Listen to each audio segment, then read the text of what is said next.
CEIP, Casa Espírita Ilha de Paquetá, trazendo conhecimento através do decodificador Allan Kardec, consolando corações, mostrando o caminho do aprimoramento moral, despertando o espírito imortal em cada um de nós através da doutrina espírita, concedendo o pão do espírito que nos fortalece, dando sentido à vida.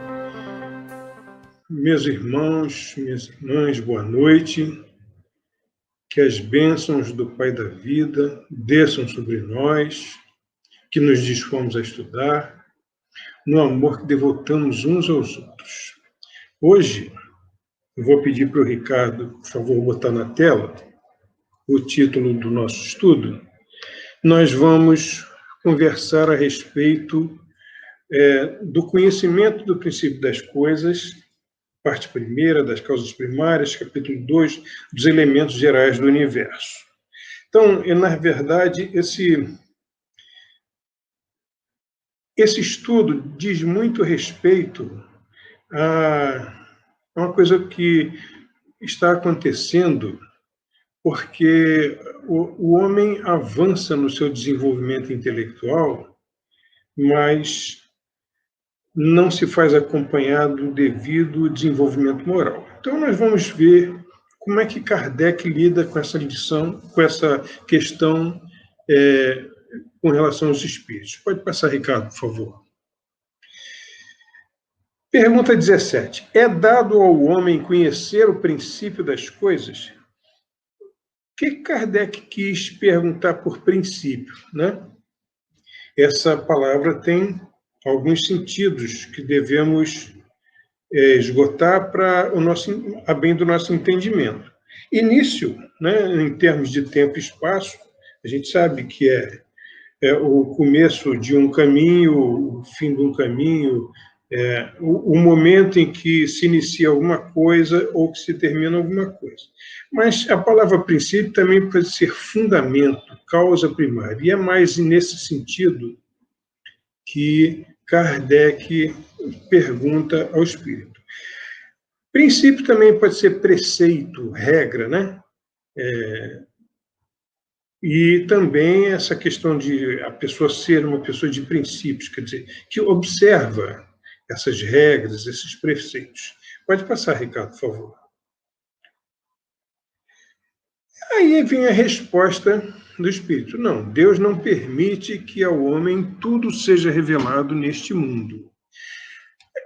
Quando o Espírito responde que Deus não permite, na verdade, ele está combinando duas situações na resposta que diz respeito não só à permissão de Deus, como também à questão da capacidade que o homem tem de entender as coisas. Olha, se nós pensarmos um pouco no nosso próprio modo de ser, nós vamos ver que, da nossa idade espiritual, nós nem sempre fazemos um bom uso do saber. Então, a vida prevê isso, né?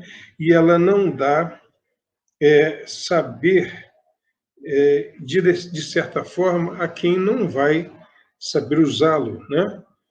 Então, isso é algo que deve nos fazer refletir, porque o que a gente vê claramente, meus amigos, é que a vida nos convida incessantemente a desenvolver o conhecimento.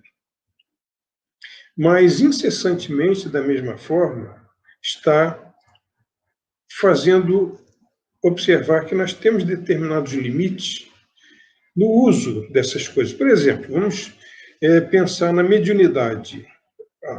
A doutrina espírita estuda a mediunidade, que na realidade não é exclusividade do espiritismo, mas isso é uma disposição orgânica da própria pessoa, do próprio ser, né? Mas estuda de maneira a mostrar que o seu uso deve ser feito com responsabilidade. E mesmo assim, mesmo com todos esses avisos, mesmo com estudo disciplinado a respeito dessa questão, nós vemos que muitas vezes as pessoas fazem um mau uso dessas coisas. Então, é muito claro que, na realidade, essa questão de permissão a respeito do conhecimento diz respeito à prudência que a vida tem para nós mesmos, no sentido de não nos conceder aquilo que nós não vamos saber usar e também que a gente não tem capacidade para entender, né? Porque senão isso só pode ser até prejudicial a nós, né? Pode passar, Ricardo, por favor. De que penetrará o homem um dia o mistério das coisas que lhe estão ocultas? Pergunta 18. De que forma as coisas estão ocultas no homem, né?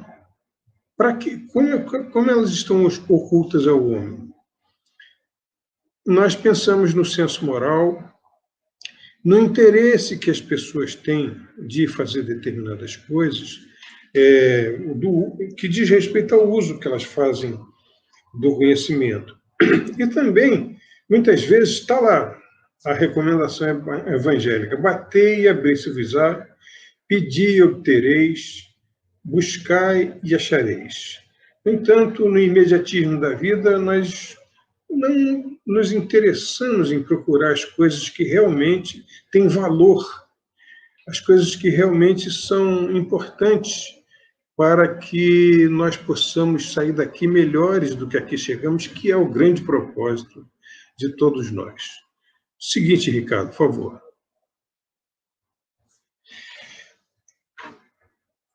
Vem a resposta: o véu se levanta a seus olhos à medida que ele se depura, mas para compreender certas coisas são-lhe precisas faculdades que ainda não possui. Muito bem.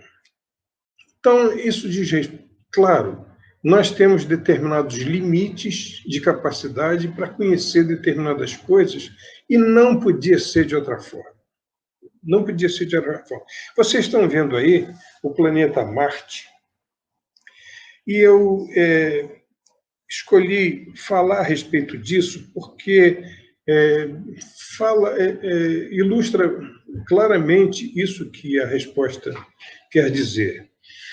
No livro Novas Mensagens, de Humberto de Campos, que foi escrito em 1939, existe um texto no qual Humberto de Campos fala do seguinte. Ele começa no texto dizendo que, quando na Terra, nós estamos propensos a fazer viagens intercontinentais de lazer, de conhecimento, e isso é muito comum, muito prazeroso, muito bom, muito instrutivo, inclusive.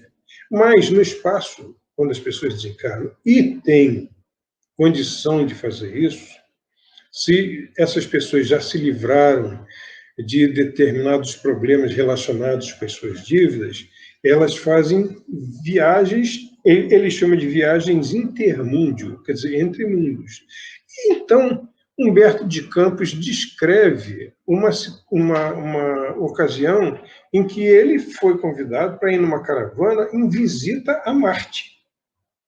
E é muito interessante nós falarmos a respeito disso, porque muita gente não acredita nisso. Não acredita, inclusive, no meio espírita. Por quê? Porque existe uma certa dificuldade de concepção dessas coisas, né? Na verdade, nós temos uma dificuldade de conceber aquilo que nós não trabalhamos direito com o nosso intelecto e com a nossa confiança também. Eu me lembro perfeitamente bem de uma situação em que um amigo nosso dizia que não acreditava que o homem tivesse ido à Lua. Estão aí essas situações desses terraplanistas que acham que a Terra é plana e ninguém tira isso da cabeça deles, né? Então vamos ver o que acontece nessa viagem de Humberto de Campos. Seguinte, Ricardo, por favor. Aqui nós temos, ele descreve essa viagem e fala que lá ele encontrou uma atmosfera leve, o povo lá é todo voltado, não precisou passar pelas provações coletivas, e eles são aliás, o sistema solar todo eles são extremamente preocupados com as emanações negativas provindas da Terra. Olha só que coisa importante da gente compreender. Olha o que planeta que nós somos, né? Olha o efeito que essas coisas têm no sistema em que o planeta vive, né? E a repercussão, a consequência dessas coisas. Eles oram pela Terra, eles procuram enviar para a Terra essas energias boas para que, esperando ansiosamente que as coisas mudem por aqui, enquanto o homem só está pensando em guerra, em interesse, em egoísmo e todas essas coisas. Claro que existe muita coisa boa aqui, sem dúvida alguma. Sem demagogia, uma delas é o CEIP, né?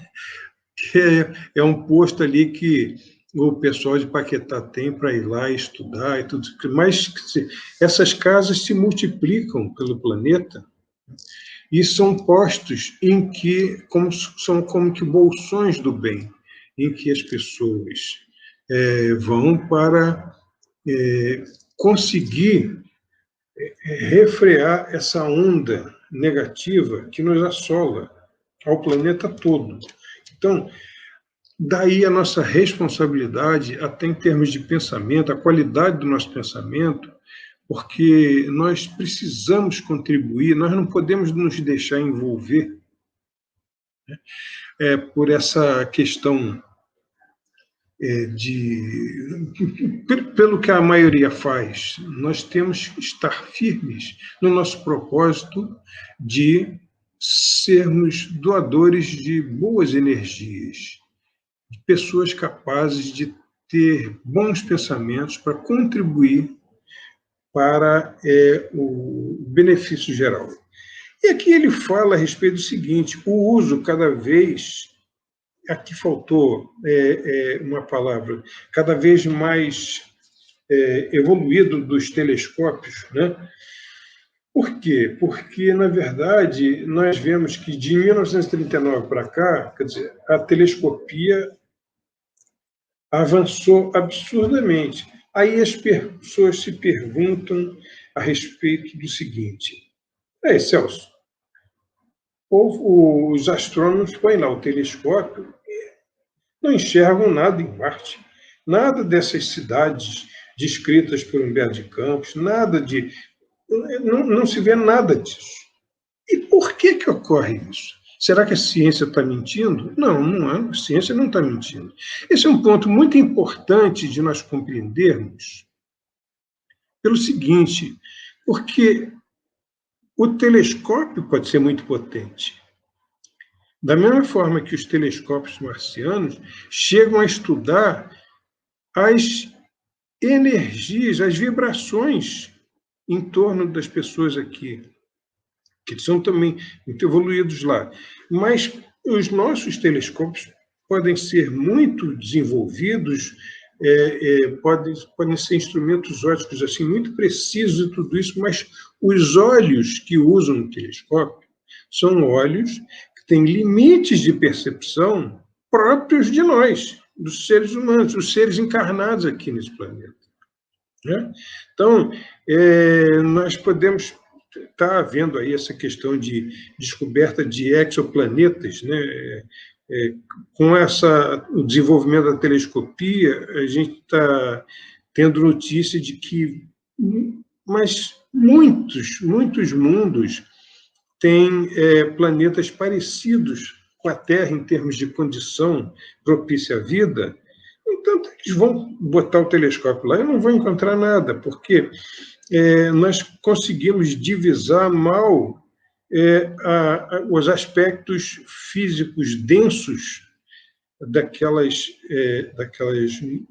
desses planetas, mas os nossos olhos não estão desenvolvidos, não é próprio do nosso desenvolvimento físico para distinguir outra realidade que existe lá, né? E essas diferenças de ritmo evolutivo é porque eles não passaram, como eu disse, por essas provações coletivas que a gente passa aqui. Eles acham E incrível essas coisas de guerra, eles também não se alimentam lá de animais e todas essas coisas, e eles oram muito pela terra. Adiante, Ricardo, por favor. Pergunta 19. Não pode o homem, pelas investigações científicas, penetrar alguns dos segredos da natureza? Vamos pensar um pouco nisso. Quer dizer, a ciência, nós vamos ver aqui adiante, desenvolveu muito, mas muito mesmo, né? Mas o que a ciência está descobrindo e que tipo de segredos que a ciência está descobrindo? Adiante, por favor, Ricardo. Resposta: a ciência lhe foi dada para seu adiantamento em todas as coisas. Ele, porém, não pode ultrapassar os limites que Deus estabeleceu, graças a Deus, né? Porque, sendo o homem do jeito que é, seus interesses voltados para o são, ainda bem que essa capacidade é limitada, porque ainda bem que essas descobertas têm um certo limite, porque, por causa do mau uso que se poderia fazer de muitas coisas. Mas, mesmo assim, a ciência avançou extraordinariamente, né? Embora o avanço moral seja muito deficiente, nós temos avanços na medicina, na engenharia genética, na astronáutica, na computação, internet. A gente vê essa maravilha de celular, que tem tudo ali. Você está parado, sentado, pensando, o que é isso? Você vai lá e cutuca lá e você acha a resposta pelo Google e todas essas coisas. Como era que a gente tinha isso, né? Então, isso avançou extraordinariamente. Agora, será que... e o avanço moral, né, que é necessário? Esse avanço moral tem que acompanhar para que nós possamos qualificar melhor aquilo que nós fazemos com o avanço intelectual, né? Por isso que eu pus aqui a anteposição entre ciência acadêmica e ciência espírita. Adiante, Ricardo, por favor.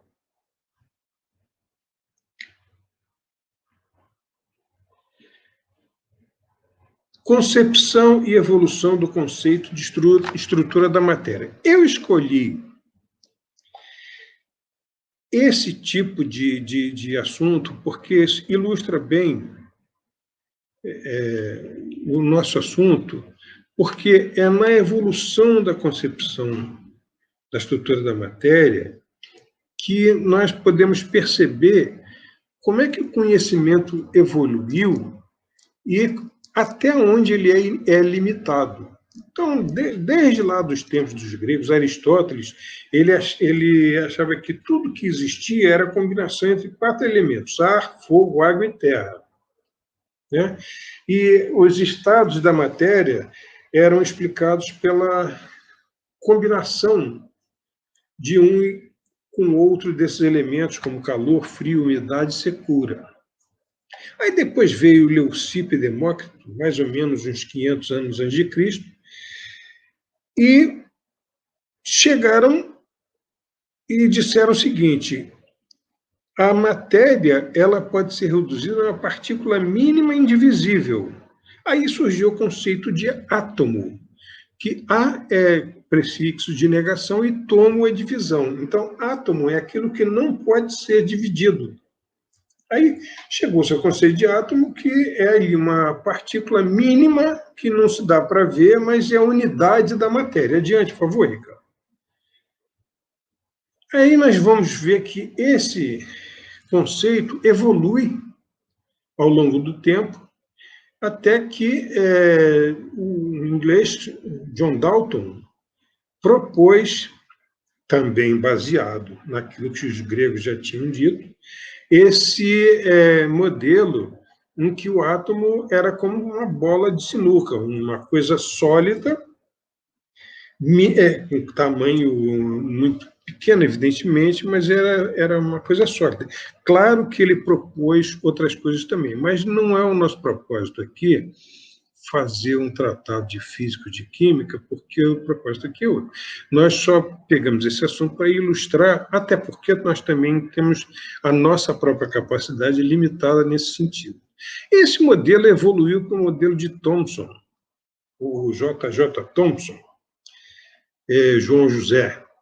que ele disse que não era possível que o átomo fosse como Dalton dizia, porque senão não havia estabilidade. Então ele imaginou esse modelo, quer dizer, ele fez experiências para chegar a esse modelo em que o núcleo tinha carga positiva e era cercado de elétrons com carga negativa. Mais adiante, chegou um sujeito chamado Rutherford e propôs o seguinte, que na realidade, até antes de Rutherford, já se pensava nisso, a partir do modelo de Thomson, dizendo que, na realidade, o elétron não era grudado no núcleo, como esse modelo que eles chamam de pudim de passa. Como é que um pudim pode ser de passa? Eu não entendo, mas eles chamavam disso. Esse modelo de Rutherford fez descobrir o seguinte, que, na realidade, os elétrons eles viajavam em torno do núcleo, mas numa distância muito grande. Né? Para se ter uma ideia, determinados átomos, o sujeito está... Vamos imaginar aqui o campo do Maracanã. O sujeito está lá no centro e o elétron viaja lá na borda. Né? E eles também descobriram que, na realidade, existia uma eletrosfera que viajava em torno do núcleo, fazendo uma camada. Né? Só que esse modelo evoluiu para o modelo de Bohr, que tanto é um modelo chamado Rutherford-Bohr, que descobriu que essas camadas, elas não eram todas, não era uma camada só, eram várias camadas. E aí se descobriu uma coisa muito interessante, que o elétron troca de camada, e nessa troca de camada, ele ganha energia e troca de camada. Só que quando ele volta para a camada original, ele dispersa energia, o que explica muita coisa. Né?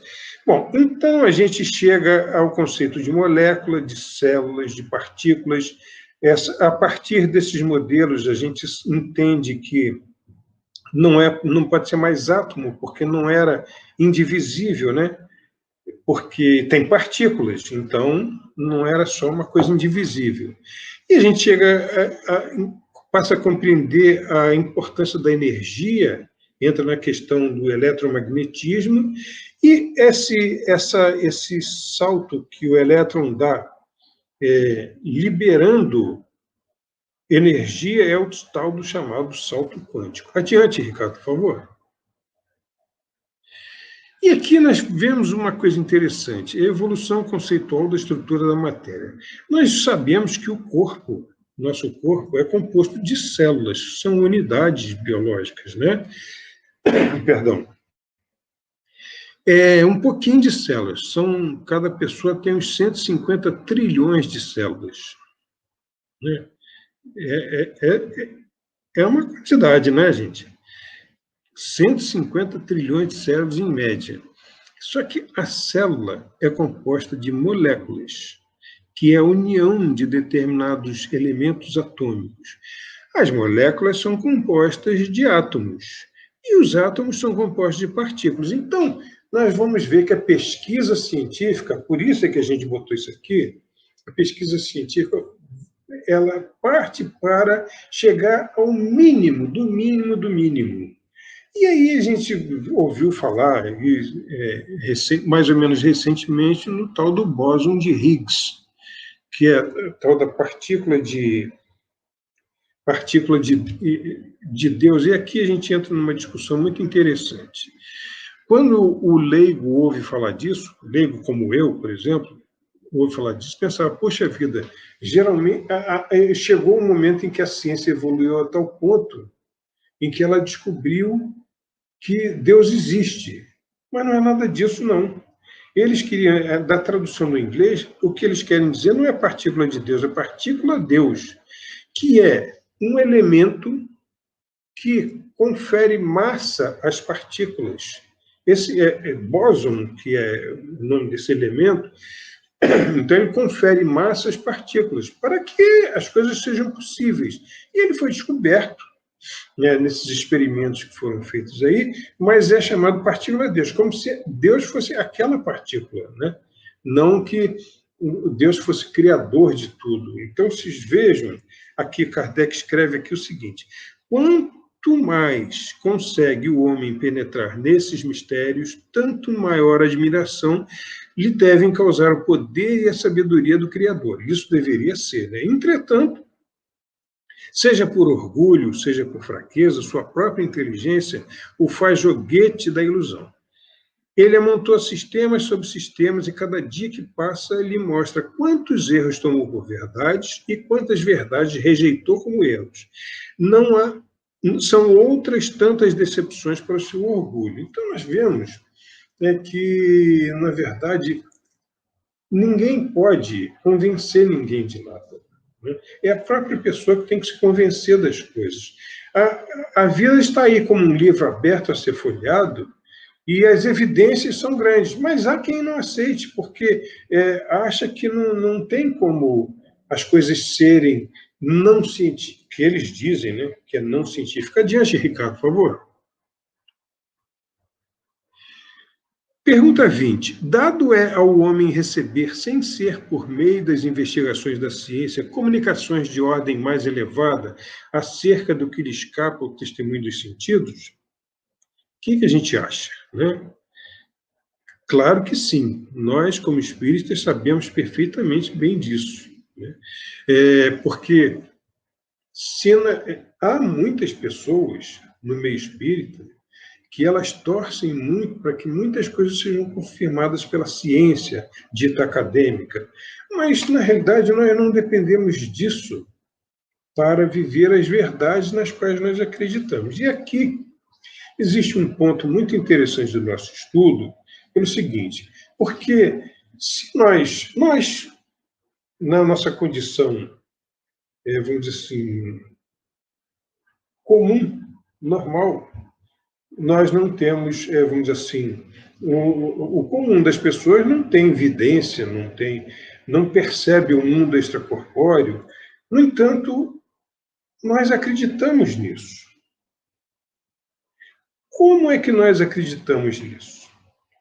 Qual é a diferença? Os cientistas também, o comum, né? Os cientistas não acreditam nisso. Qual é a diferença entre nós e esses cientistas? Porque, na realidade, Deus, a natureza, nos concedeu a imaginação, não no sentido, vamos dizer assim, irresponsável, não. É a capacidade de conceber as coisas. Através dessa capacidade de conceber as coisas que nós transcendemos os nossos sentidos ordinários para conceber determinadas coisas que o nosso raciocínio diz, não só que são possíveis, mas como que são...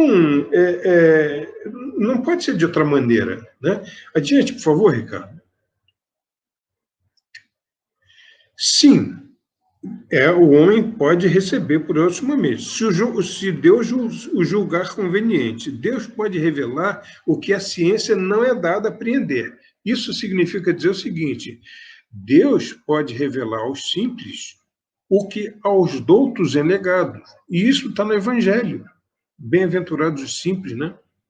Porque Jesus dizia que as pessoas lá, os escribas, os fariseus, eles podiam ter grande conhecimento, mas eles não enxergavam uma coisa que aqueles pescadores enxergavam, né? As verdades da vida, que falavam mais diretamente ao coração. Mas em termos de ciência, o que a gente pode dizer? Vocês estão vendo essa casinha aqui? Ela é muito importante para nós espíritas.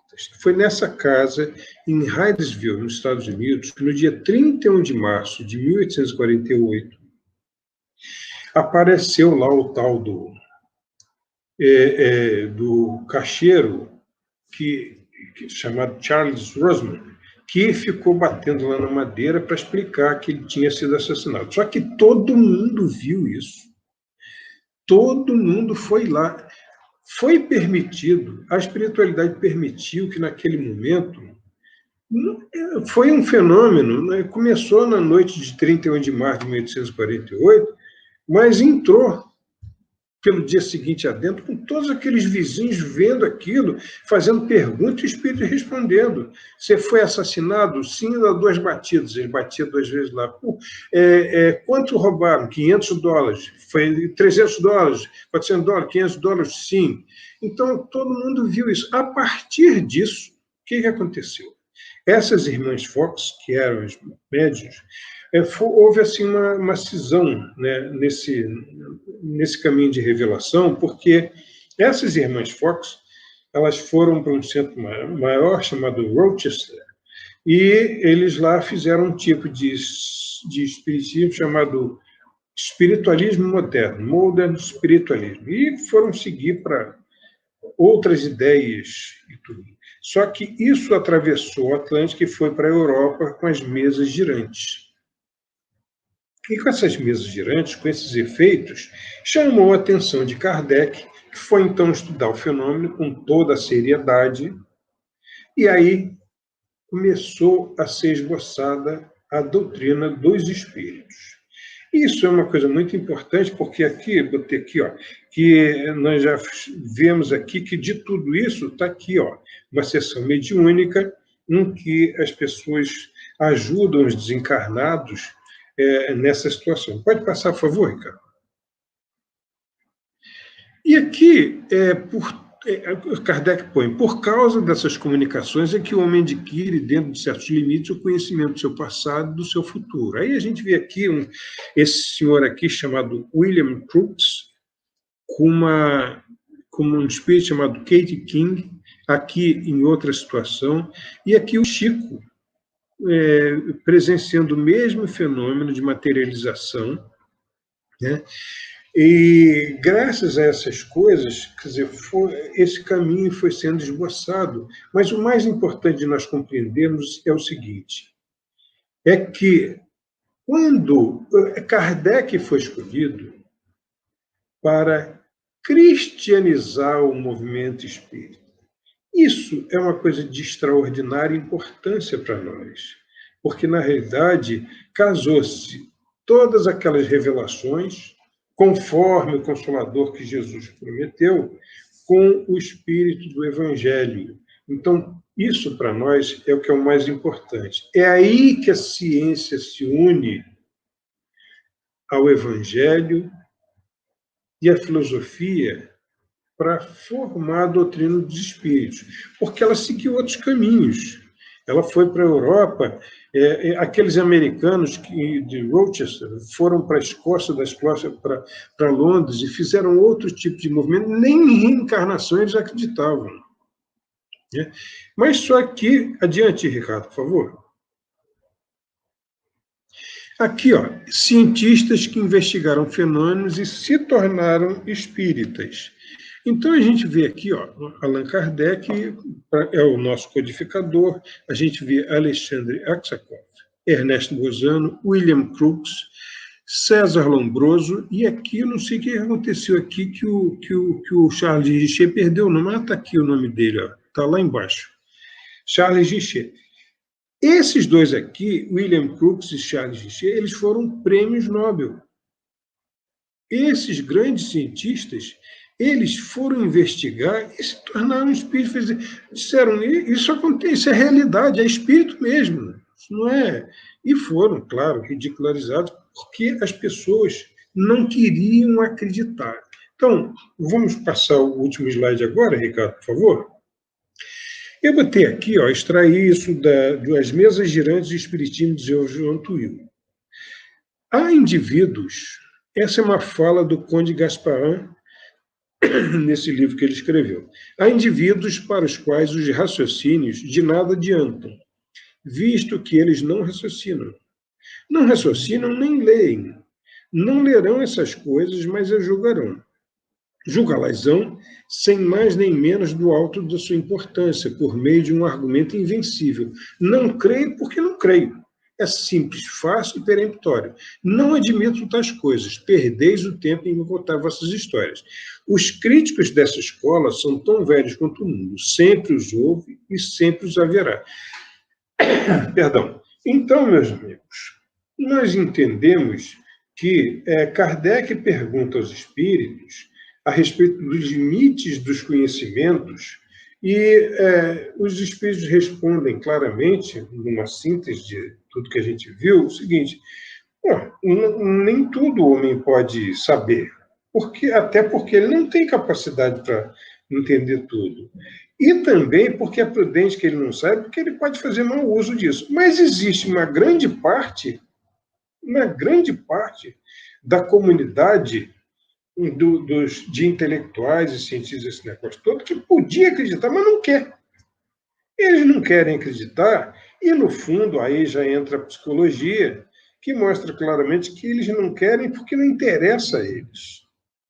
Não interessa a eles acreditar nessas coisas, porque aí eles vão ter que rever muita coisa, vão ter que mudar em muitos fundamentos da vida deles, né? Então, não interessa, é uma coisa meio subconsciente deles, não interessa acreditar naquilo. E, além do que, sobra orgulho e vaidade no sentido de achar, não, isso aí de espírito, isso aí é coisa... eu sou científico e tal, quer dizer, então, na realidade, esse bater e abençoar, buscar e achareis, pedir e obtereis, mostra que a vida é esse livro aberto, pronto para ser folheado. A vida pede estudo. No entanto, essas pessoas escolheram não estudar essas coisas, porque elas não se interessaram por isso, porque elas simplesmente não querem. Elas podem receber a prova, mas elas não querem receber a prova. Assim sendo, vamos compreender o nosso papel, a nossa responsabilidade na doutrina espírita, não de dizer para as pessoas que elas estão erradas, jamais de se sentir superiores a alguém porque descobre ignorância, de forma alguma, mas a vida pede o nosso exemplo, o exemplo da nossa fé, a fé daquilo em que a gente acredita, e o nosso testemunho nesse sentido.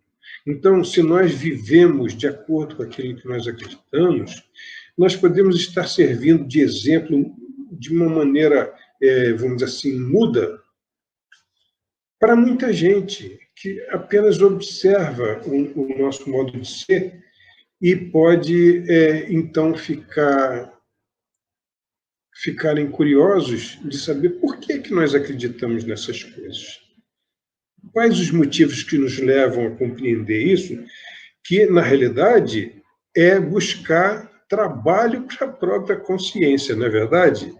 Nós, constantemente, estamos revisando o nosso modo de ser e respondendo de acordo com o que Kardec e os espíritos disseram. Sim, o homem pode aprender muita coisa, mas nem sempre ele quer aprender. E não, nem tudo as pessoas podem saber, porque elas têm limites, e esses limites são da prudência da natureza em relação a conceder esse saber a algumas pessoas que não saberiam usá-los. Então, eu queria agradecer muito a atenção de vocês.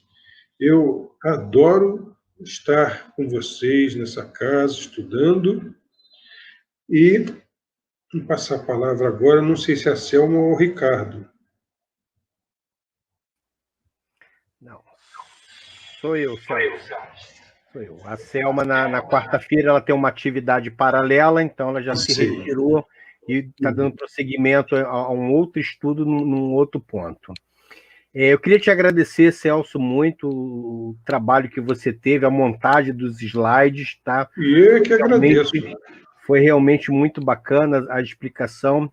Eu queria dizer a quem está nos assistindo, que se ficou alguma dúvida, não bota no chat, não, porque o chat é volátil, ele vai acabar. Bota em comentários a dúvida e o Celso, depois, com carinho... Com o maior prazer. Ele entra nos comentários e responde a quem quer que seja, desde que seja uma pergunta realmente lógica dentro da doutrina, dentro desse intervalo que o Celso apresentou, tá? Então, Então, meu querido, eu sei que você tem um compromisso agora. Eu vou fazer a prece, logo em seguida eu vou subir a Nízia. A Nízia vai tocar mais 2 músicas para nós finalizarmos, tá? Mas se você quiser se retirar, você também, igual a Selma, tem um compromisso no Meet, né? Tem um compromisso. Porque o pessoal está me esperando lá. Sim, você fique à vontade. Nós entendemos, tá? Agradecemos e entendemos. Fique à vontade, tá ok? Tá, obrigado pela compreensão. Não, com certeza. Muito obrigado a vocês pela oportunidade. E eu vou me despedindo porque eu tenho que ir para lá, tá, Ricardo? Grande abraço, meu amigo. Grande abraço a todos de Paquetá e a todos que nos assistem. Estejamos com Deus. Bem, eu botei a Nízia aqui para ficar comigo aqui no momento da prece, enquanto o Celso se retira, tá?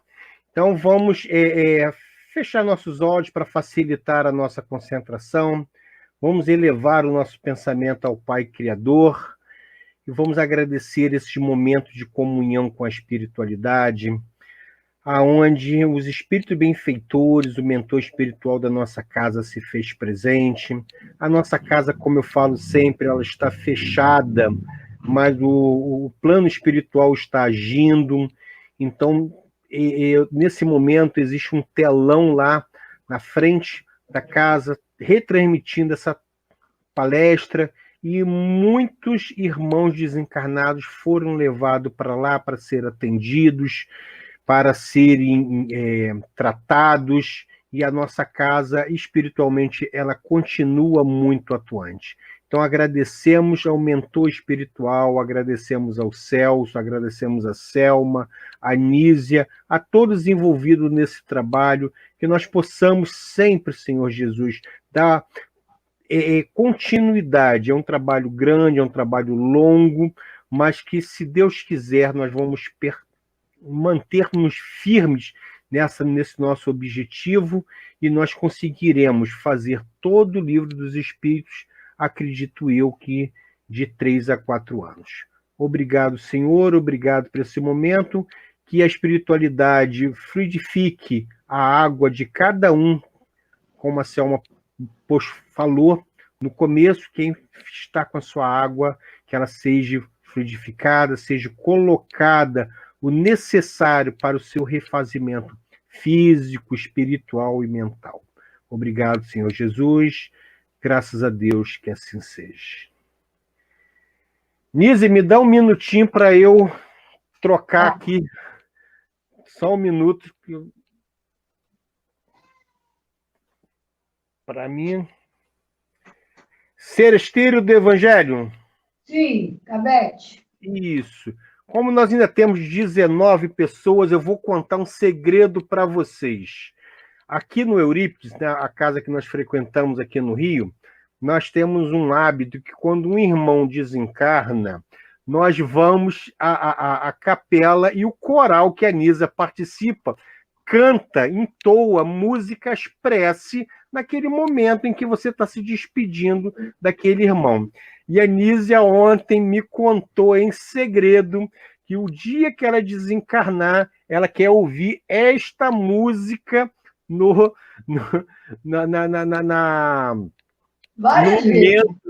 momento que ela esteja se despedindo da vida. Então, essa música é uma música muito especial para a Nízia, Seresteiro do Evangelho. Deixa eu concluir aqui.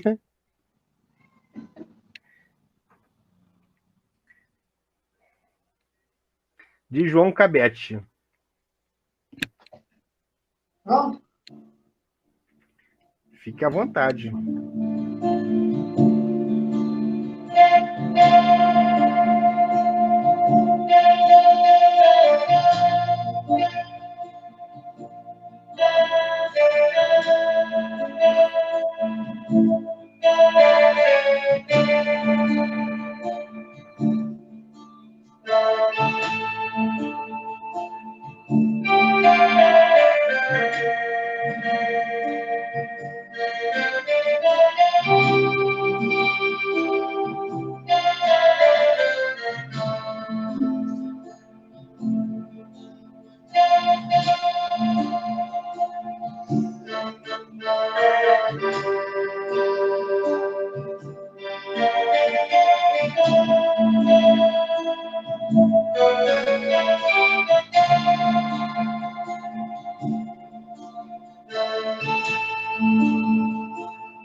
Linda, Nízia.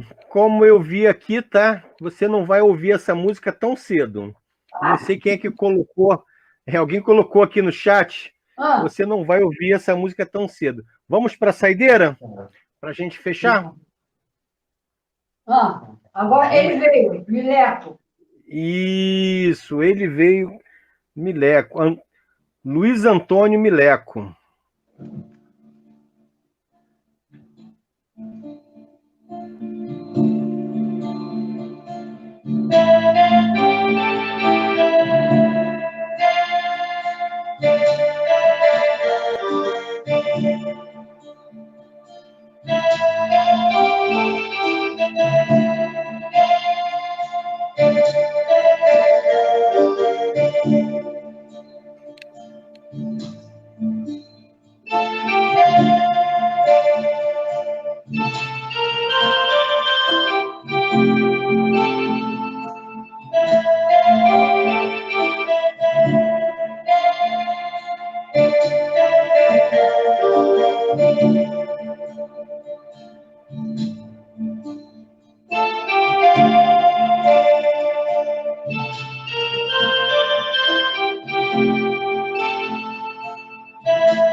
Nízia, lindo, Nízia.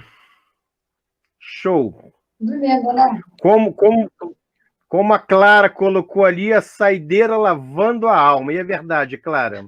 Linda. E 1000 recados ali, a Márcia Ramos, a Joana. E depois você olha lá o chat, se der tempo. Tá. Show de bola, tá? Vamos ficando... Vamos ficando por aqui. Vou botar a vinheta de fechamento, né? Nessa voz linda que narra pra gente, que é a nossa querida Vânia Barbosa, que tá fazendo aniversário hoje, né? Um beijo e muito obrigado, Vânia, por você poder, né, ter essa voz maravilhosa e usar numa rádio, que é a Rádio Rio de Janeiro, e abrilhantar as nossas vinhetas, que é a vinheta de abertura e a vinheta de fechamento. Luiz, fica com Deus, querido. Você também.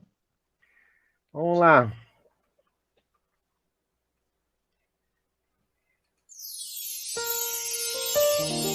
A Casa Espírita Ilha de Paquetá, CEIP, agradece a presença de todos. Deseja que tenhamos uma excelente noite de sono reparador, com descanso do corpo físico. E que nosso espírito possa emancipar-se em missão de trabalho no bem ou em estudos em esferas espirituais mais elevadas. Se você gosta do nosso trabalho, inscreva-se no canal, dê seu like e compartilhe com amigos para que mais e mais pessoas possam ter acesso à nossa doutrina consoladora. Divulgar o Espiritismo também é caridade.